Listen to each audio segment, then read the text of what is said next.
While we sleep, the guardians of the night take to the streets, having said goodbye to those they love. Each other knowing they may never say these words again, they face the evil that we run from. They dedicate their lives to those that would hate them because they wear the badge. They wear the badge not for the glory or recognition, but because they were born to honor the thin blue line. This is the LEO First Podcast. We'll talk to the men and women in law enforcement, those that have retired, and anyone who's impacted by law enforcement. We'll peel back the curtain, and you'll get the real stories. The good, the bad, and the ugly. Every law enforcement officer has a story to tell. Get ready to hear from the men and women who put their lives on the line every day for their communities and their country. Welcome to the LEO First Podcast. Now, here's your host, Michael Laidler. Hey everybody, it's Michael Laidler, your host of the LEO First Podcast, and we are in person for another podcast, of course, here in Albany, Georgia. There's really no introduction that is needed for this man sitting next to me, but this is Michael Persley, Chief of the Albany Police Department in Georgia. And if you don't remember, I had him on my podcast maybe, 2 years ago? Yeah, about 2023, mm-hmm. Give or take. Yeah. And if you want a lot of insights of what was going on back then and some of the things that he was into back then, go check it out. You can find it on my YouTube page. You can find it on Spotify. You can find it on Apple Podcasts. Pretty much any streaming platform you like. But today, our podcast is going to be a little bit more shorter than what I'm used to. But you know, whenever you have Mike Persley on the video or the audio, however you're listening to it, you know you're about to get some real good, actionable data that you can use in your everyday life. Because one thing I told Mike when I met him a couple of years ago is that we need to coin him the chief whisperer. Yeah, and all he did was that. He was like, "Really?" I said, "This is what I don't know. I just come up with this random stuff." I said, "Because you say here you mentor all these new chiefs in the state of Georgia. Hey, use this as being more helpful." So that's just kind of jokes that we have and stuff like that. But like I said, no introductions needed for him. If you want to go check him out, anything about his military, anytime all his 30 years in law enforcement, go do that. But we don't want to delay. Mike, what do you want to talk about today? Ooh, let's talk about the future. All right, come on. Let's talk do about it. The future. You know, one of the challenges about leaders is, especially when the 21st century, rolling from the late 90s into the early 2000s, you had to be a critical thinker. You know, you got to kind of jump out there. Well, we really see it now. Anybody who's been in policing for the past 5 years, we've gone through several things from a pandemic. It's been that long. It's been that long. Yes, it has. And Wow. It seems like it was just yesterday. Pandemic, calls for social justice, reform, crime spiking out of the wazoo, global challenges at your doorstep in small town USA. So we have to be ready for what the future is going to bring. And that's the biggest challenge to leaders now. It's not going to be like the way it was. We're not going back to the past. So you're saying we can't get into a time machine and reset? We cannot. You've got to have some people turn off this podcast because they all believe we can go back to the past. Well, they need to turn it right back on because the way technology is growing today, I mean, there are things that we're thinking that's hot and it's the fad right now. It'll be outdated in like 3 years. Just when, there are agencies that's just getting their money right to buy a product or to start a new program, and once they get started good, somebody else comes out with something even better. And guess what? They just signed a 5-year contract. And it's like, but you gotta wait it out. With that, let's because I don't think, because I know when I started off back in 2005, and I'm sure you can attest to when you started, we always used to look at technology and like, why are we operating on old technology? But explain that part of procurement, because I just want kind of people to understand, because some people see your role or a sheriff's role or a warden's role, they're like, oh, you got all this old stuff, why are we wasting our money? But tell them why it happens that way. Well, for one thing, it can be a cost part of it. And, people will buy technology but we really don't buy the subscription part, the warranty of it.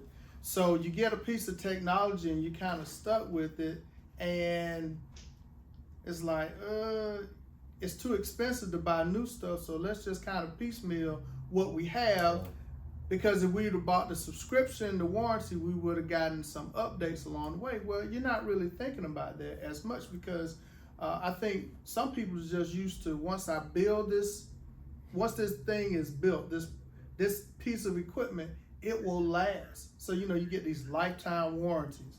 What is a lifetime warranty when it comes to equipment? Okay. And what people don't understand, this stuff costs money.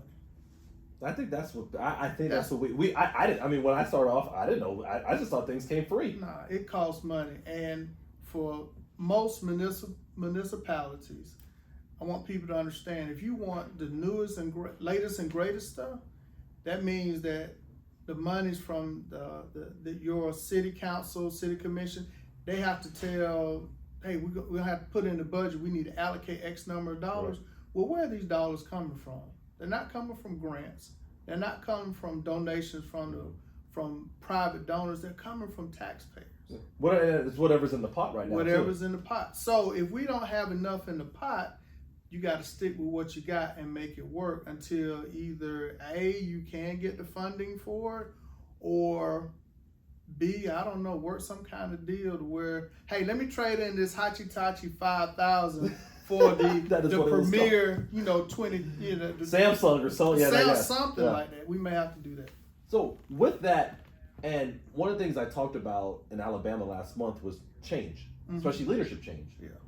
As people are coming through the ranks, and as we both know, you and I will be retired at some point, and somebody still has to hold the fort down. Yeah. As the leader prepares to become a chief deputy, a sheriff, a major, like what are some things that you wish you would have known coming up through the ranks, especially when it comes to like maybe the money and the technology side, that now you're at a chief, you're like, gosh, I wish I would have known this and it would have prepared me a lot quicker. I wish I would have learned more of the administrative side of it. The budget, the evaluations, and not just doing the evaluations, but honestly, how do you effectively do an evaluation to where you can objectively rate someone instead of, what did Michael do the past 2 weeks? Okay, all right, he did something good, so I'm gonna rate him good for the whole year. Now, wish would have learned that better. Things when it comes to procurement, or even engagement, there, and not just, we do a lot about community engagement, but I'm talking about engaging better with other department heads. Because when you come into the seat, you may think, well, I know how I want to do it, and this is what I'll do. I have in my first 100 days, this is what I'm gonna do. Yeah. Listen, if you don't know who these other department heads are, if you don't know what the priorities of the city are, and public safety is normally at the top, but what if it's number 2? What if Parks and Recs is over public safety? Instead of fighting against them, you may need to go find out, well, what is Parks and Recs doing? Or how can I be a part of that? Learn more of the administrative side, do more engagement, learning who the superintendents, the deputy directors are, just as much as you need to know who the department heads are, the directors. Those are things I want to learn more, because when a crisis comes, you never know who you may have to call for assistance within your own city, because you're not in a silo. You're not. You told me earlier, you said there's 7 types of law enforcement just in Albany alone. From local to state, and where even federal, there are 7 variations of law enforcement right here in little old Albany. You guys aren't that small. So staying on the leadership and engagement and learning about the budgeting and department heads, what kind of experience have you had in departmental retreats? So it has mainly been, you learn more about collaboration. You get to sit around and, you see somebody and it's like, I've seen them before, but when you hear them, tell them what department they work in, and you find out, man, they started the same day that I did. You mean to tell me I've been walking around this place for 30 years and I've seen you maybe 3 times, and we started the same day, we don't get outside of our silos. So when you go to these retreats, it's like, oh, well, that department does this, that department does that. So for example, I want to say from a retreat, I found out the person who does, who's the superintendent over utility poles in the community. Well, through me understanding that's who puts up our pole cameras. So there, because like you said, you can't do it all on your own. Oh no. People say, well, I'm the police department. I can do. No, you still got to get, like you said, parks and recs, electricity, streets, well, whatever all the different factions are in the city, because it's just not you by yourself. Exactly. So those are things you go out when you're talking about engagement and learning who does what, how you can support them, and even how they can support you. Yeah, I even think of more internal department retreats as well. I know those are tough to do, but I know one of the offices that I work with out in Cherokee County, Alabama, they've done a departmental retreat before. Oh yeah. And it wasn't a big group of them. Maybe, I don't even know if it was 10. But they said through that 1-day retreat, which was off-site, of course. So that's if you look at the corporate side, retreats are designed to be away from the institution and the agency, because when you're at the agency, your mind is still there. Oh yeah, it is. So it is. What I learned from that was, like you said, maybe the collaboration, the mindsets, and just meeting people at a different level on the human side. Now, when you do an interdepartmental retreat, which I've done a couple of those, I would tell you this: as the chief or the sheriff, be prepared. Especially if it's put out the disclaimer from the get-go is, Vegas rules in effect. Okay, be prepared for what you may hear. But that's people. It's like we're in a conflict-based industry. It's what it is. If you're a first responder, police, corrections, EMS, firefighter, a nurse, you're in a area where conflict is given. So when it comes to our own internal conflict, it's gonna happen because you have different views. So that makes sense. Like you should expect that. You should, but then you don't want to have your feelings hurt in front of everybody. Oh, and so now you the chief, and somebody says something, and what they may have said potentially is the truth, and it's like you gotta have some thick skin going into it. You have to, because if you set yourself up for that, you got to be ready what comes with that. You have to, and it teaches you not to tiptoe around subjects in between these retreats.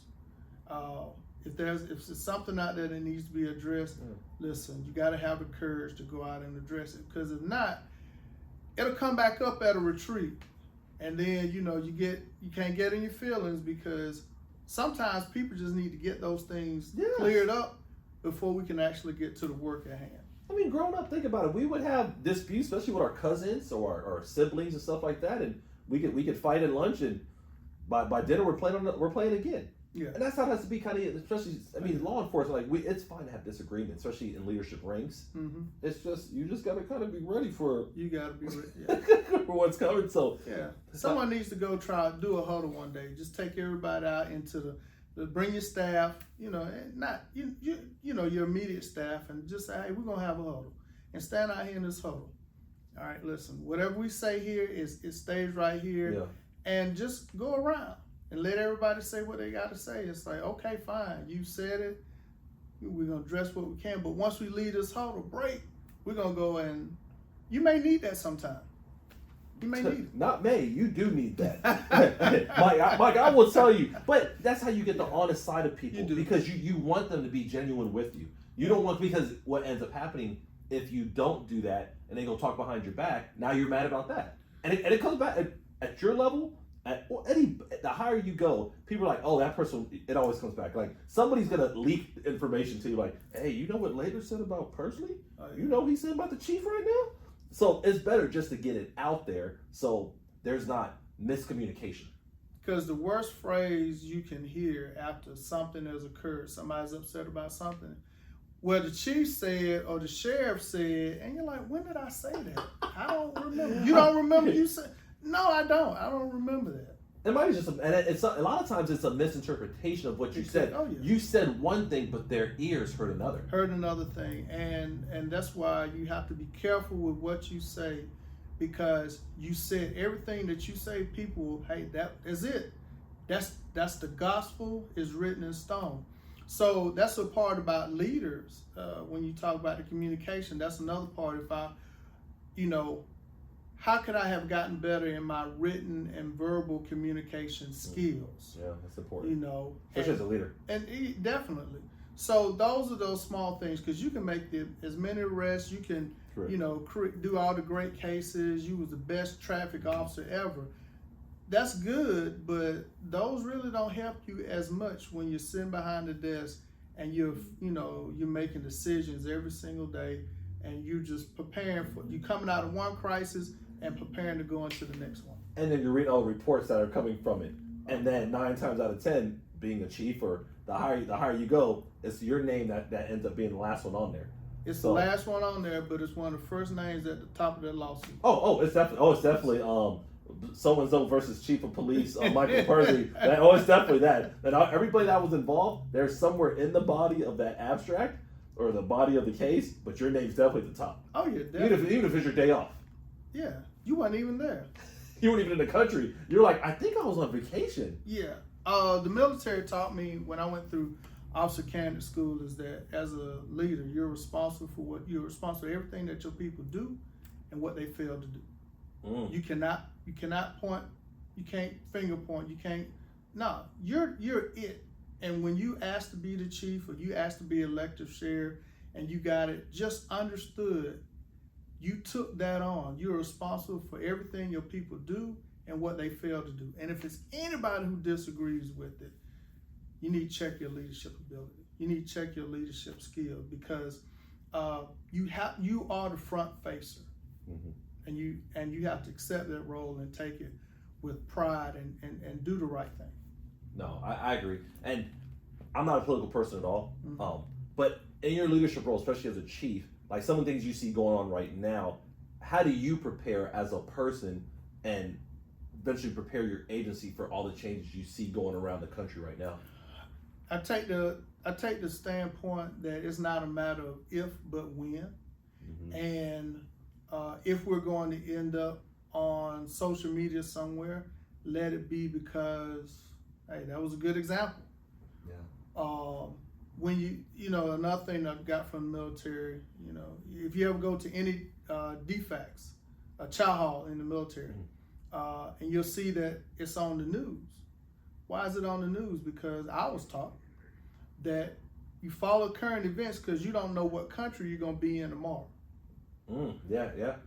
So I travel a lot, so I look at that all the time. Looking at all the reports, like, ooh, is this safe to go here? Yes. Ooh, they're having turmoil over here. Yes. I might need to go and Google flights and check another place. And check a note. Yeah. So the same thing, what's happening in Spokane, Washington, or what may be happening in Yuma, Arizona, or what's maybe happening in Lebanon, Missouri. I think there's a Lebanon. I think there's Lebanon. Is it Lebanon, Kentucky? There's a Lebanon something, and I'll ask one of my people out of Missouri, like, Will, is there a Lebanon? I've seen a Lebanon. There's a Lebanon, Georgia.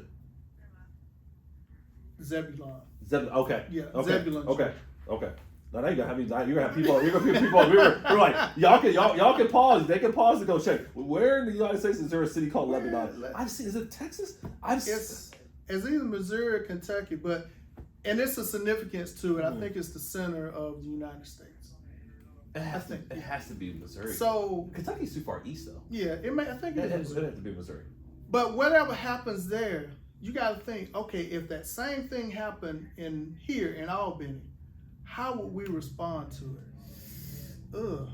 So what type of training do we need? Do we need special equipment?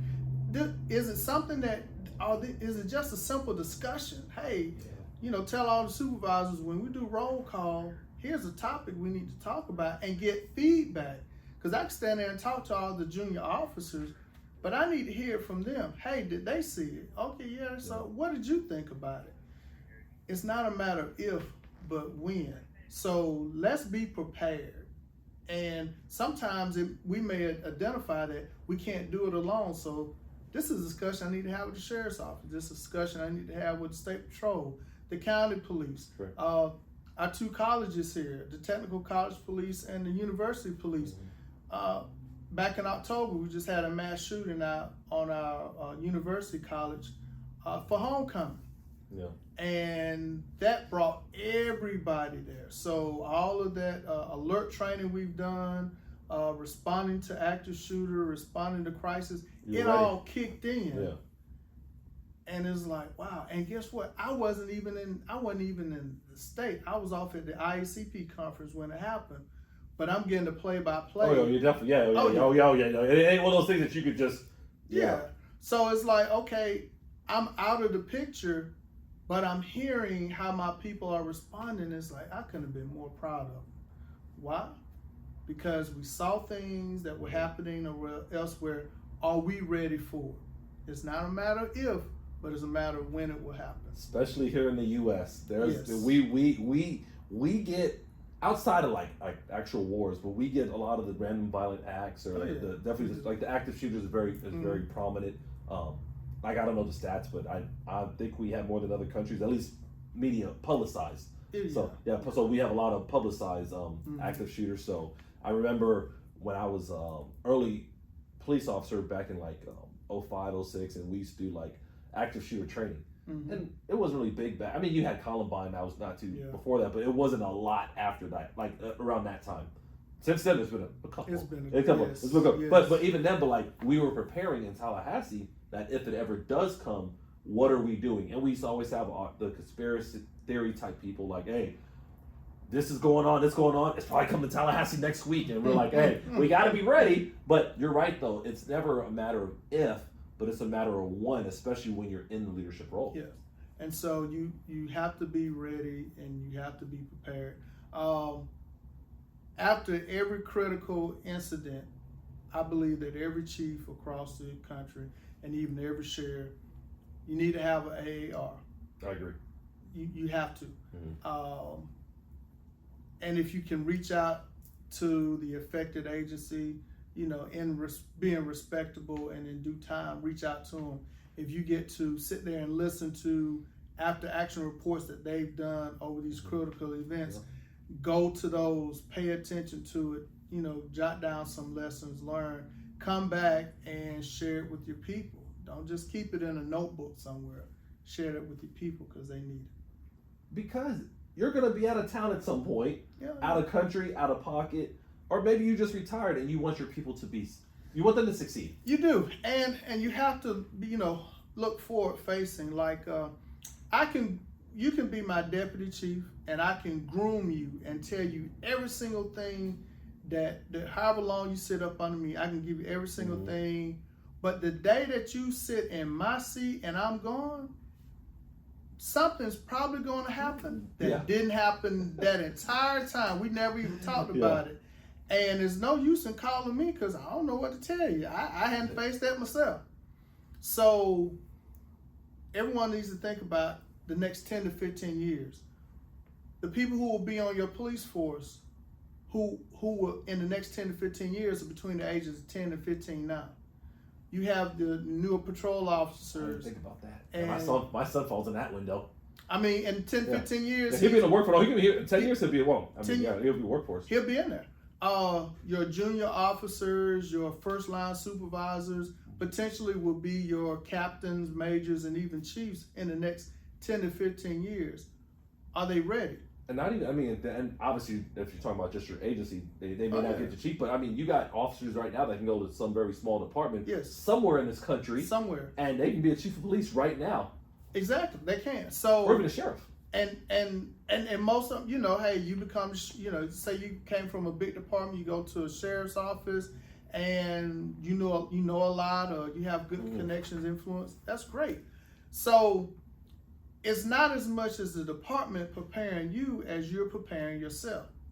The day that you pin on that rank, whether it's sergeant, that's not the day you start learning to be a sergeant. Correct.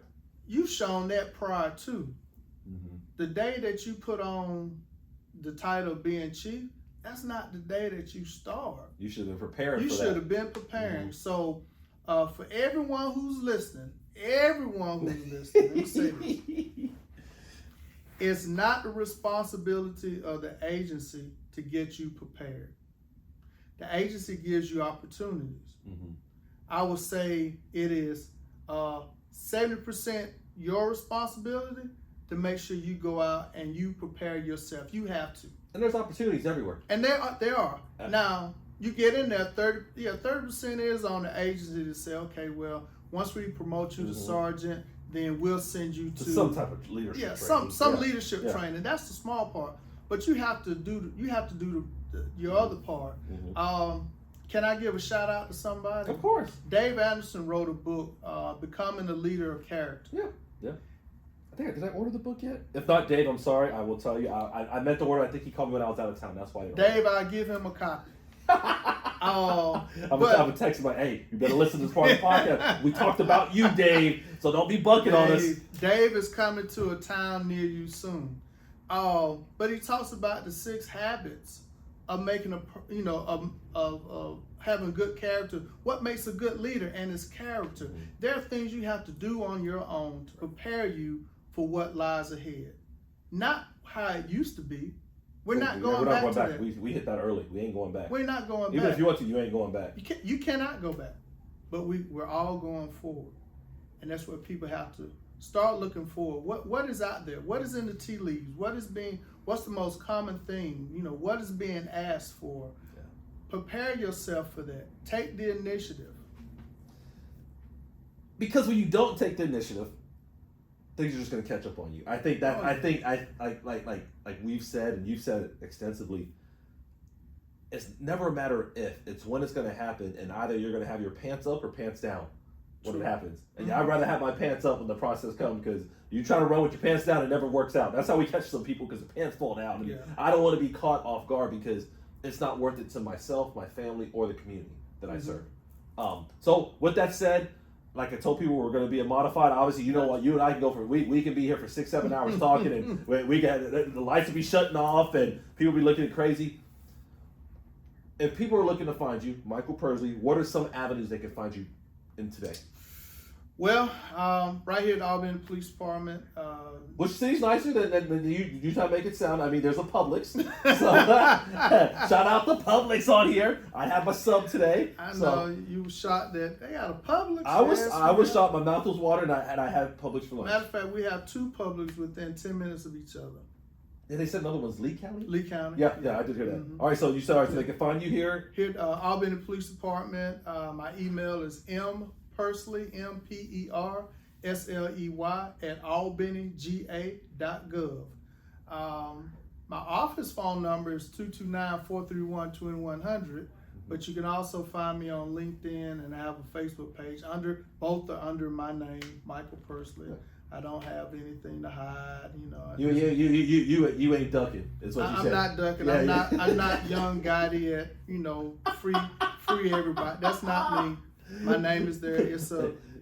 We got to be professional, but correct. I am a member of several organizations, the Georgia Association Chiefs of Police, where I'm the chairman of the district representatives.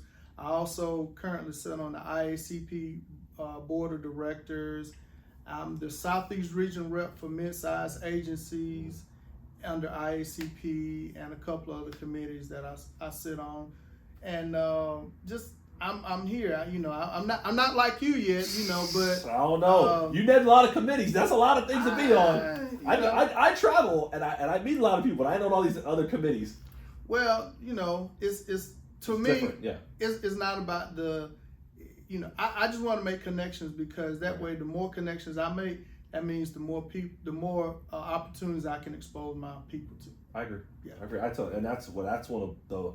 I tell people, especially in the speaking business or trainer, instructor, whatever people want to call it. That's probably one of the best parts, just meeting people, getting different places. Like, I don't know if I would ever just came to Albany, Georgia. Just drive like it's not like it's a common path to places I drive. But while I'm here, I enjoy it. I enjoy the people. I enjoy the climate. I just enjoy the whole atmosphere that's associated with the city. Yeah. And I think that, like you said, being on different committees, being in different, getting out of your comfort zone, leaving your city or county every once in a while, it's important. And I had somebody say, I was traveling, they were like, people everywhere. And I was like, I do know a good amount of people, but it's because I put myself in the opportunity to go see them and meet them. Versus, like you said, 30% of development is on the agency. Yeah. But 70% is on us to develop ourselves. So because of that, 70% is on us to go meet people. Like, if you want to learn it, the people aren't just going to come find you. It's just not how it goes. So you got to go get it. I mean, John Letney, who was a former chief in Thomasville, Georgia, when he was the IACP president, he called me and said, hey, how would you like to be on the board of directors? Now, the way we met, I was teaching the new chief school when he came here from North Carolina. And he said he was impressed. Well, I didn't know how impressed he was. Maybe I just had a good... And this wasn't an overnight thing. But you got to let people... I think people should understand that. You plant the seed, you don't know when it's going to grow. You don't. You do. And be patient. That's another thing for leaders. Sometimes be patient. We talk this, I understand this younger generation who's coming in the workforce, they know where they want to be in 5 years. I'm a millennial. It's tough to be patient. I can promise you that. I struggle. I struggle with it. But you got to learn the process, because if you get it too quick, you'll lose it just as quick as you got it. You're 100% right. And you're going to make some terrible mistakes. Learn the process. Once you learn the process, and then it'll be okay. You can withstand some things, because I know you want it, but hey, it's coming. And the things that come with it, are you ready and prepared to handle? Yeah, that's tough. That's it. Well, let's get into it. What are some final words you have? Regardless what is put out on social media, regardless of what is put around the country, this is still the greatest country in the world. I agree. It's still a land full of opportunities. We may have to persevere some more, and we may have to, get a little bit tougher, but it's still opportunities here. Policing has been a great profession. It has been a blessing to me and my family, and I strongly encourage any and everyone who's interested in becoming a police officer, just getting into the criminal justice realm. We need people in here, because we still need to uphold the principles and the values of the profession. Yeah, it's a calling. I heard that when I started, and I still believe that to this day. I know we all heard. I don't know if they still say that to people, but I know it truly, law enforcement's a calling. Being a first responder is a calling. Like, it's just, you wake up and either you do or you don't. Exactly. And now, don't get me wrong, sometimes you can be influenced over time, but once you get in the field, if it's not for you, you're gonna know it quickly. Extremely fast. Yes. And it's fine, and that's fine though. It's fine if it doesn't suit you. I tell people, especially in law enforcement, because we do make life and death decisions at all levels. If this isn't for you, go do something else you can be good at. Don't come here for a paycheck, because one, it's not the highest paying field. But two, if you're only motivated by the money, you're going to get yourself hurt or somebody else hurt, and that's not worth it. So it's not. So maybe this is not your dream or passion. That's fine. But if you want to serve others, you want to be involved in public service, you want to be involved. Great way to do it. And giving back, and maybe not for 30 years, maybe you want to do it for 2-3 years, fine. But understand, there's a lot that is asked for someone who wants to stand in the gap between chaos and peace in the community. I agree. And I do agree about this being the best country, because I do travel other countries. Anybody that knows me, podcasts, or just follow me on my social medias, whether it's Instagram, LinkedIn, Facebook, I do travel. I travel all the country. And I don't think there's many countries I've been to that would say that they wouldn't mind coming and living here. They're more likely trying to find their way here. So even the turmoil or the chaos that we think we have here in the States, it's still not comparable to what other people are going through. And don't get me wrong, there's countries that don't have anything going on, so to speak, but they still want to come here. They do. It's like, how do we get to the U.S.? Like, it's like that's just that. But when you don't leave the country, or you don't leave your city or county, like you said, with the network and whatever that looks like, you don't understand perspective. And that's why I tell people, that's what I love about traveling, besides eating good food and random stuff. Like, I do like that. I like hiking. I like looking at different sites, but I love to understand what's going on in other parts, because it's no better way to gauge society unless you're in it. Exactly. And not listen to what everybody else says. Like, if you want to learn about Albany, Georgia, which I recommend people do, come here and check it out. Yeah. Don't listen to what everybody else says. Like, even let's say, what is some of the dangerous things? Like Chicago, for example. Chicago's beautiful. But if you just look at news, you don't even want to drive by there. But you go to downtown Chicago, you can walk around forever. And I have. But you ever go on one of those tour Chicago's where you go to they take you to the eateries? Listen, you'll be eating and walking off calories, and you won't see the first police officer. You won't see and that's how a lot of places are. Correct. They get a bad rap, but once you go see it for yourself, it's like, man, this is all right. This wasn't what everybody said it was. Exactly. So great perspective, great ideas. I know when people listen to this and they eventually watch it on YouTube, they're going to really enjoy it. Obviously, I always appreciate your time.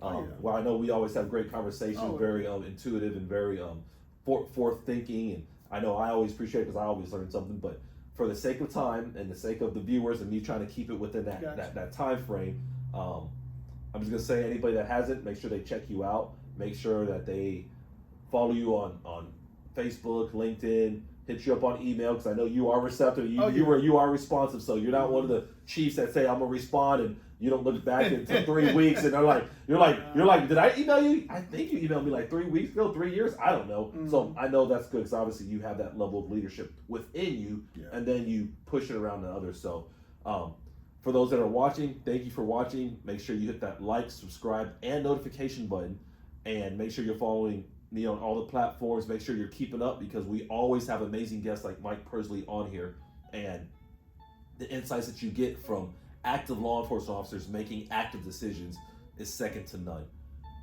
Thank you. Everybody have a good day, and as usual, be safe. You've been listening to the LEO First Podcast.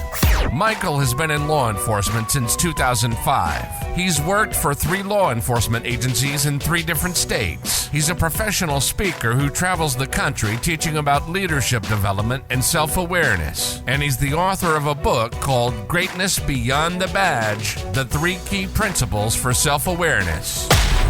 It's Michael's passion to bring law enforcement members' stories to the front, so you get the real and raw take. We hope you've enjoyed the show. Make sure to like, rate, and review. And we'll be back soon. But in the meantime, hook up with Michael on YouTube, Instagram, and LinkedIn at Michael Laidler, on Twitter at Michael A. Laidler, on Facebook at Michael Laidler Leadership. Send an email to michael@michaellaidler.com and hit the website at michaellaidler.com. See you next time on the LEO First Podcast.